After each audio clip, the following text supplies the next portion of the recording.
My 14-year-old son Leo is obsessed with baseball, but he also has the mind of a literal engineer. Last summer, after watching his teammates struggle with consistent batting form, Leo spent 3 months in our garage building a prototype for a smart training bat. He hollowed out an old wooden bat, embedded a tiny motion sensor, and wrote a custom software program that analyzed a player's swing plane in real time. If your elbows dropped, the grip would vibrate slightly, giving instant physical feedback. He called it the steady swing. It worked like magic. Naturally, the varsity baseball coach, Coach Garrison, noticed. Garrison was a legend in our small Texas town, but he was also incredibly arrogant.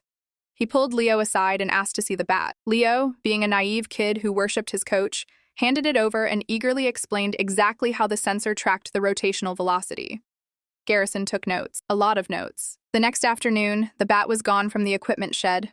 When Leo asked about it, Coach Garrison looked him dead in the eye and said, "I locked it up in my office for safety, Leo. We can't have unapproved equipment on the field.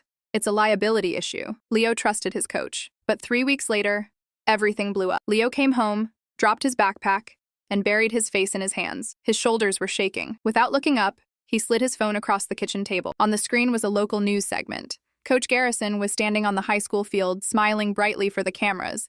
The headline read, "Local high school coach invents revolutionary batting tech, signs massive deal with national sports brand." I watched in absolute disbelief as Garrison held up a sleek, manufactured version of Leo's invention. Garrison was telling the reporter, "Yeah, I've been developing this concept for years. It's all about giving back to the game." He didn't mention Leo once.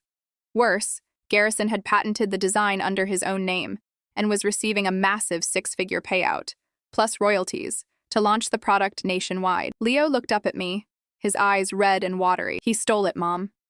He took the prototype from his office, copied my exact sensor placement, and used my software code. I was completely livid. I drove straight to the school the next morning to confront Garrison. When I walked into his office, he was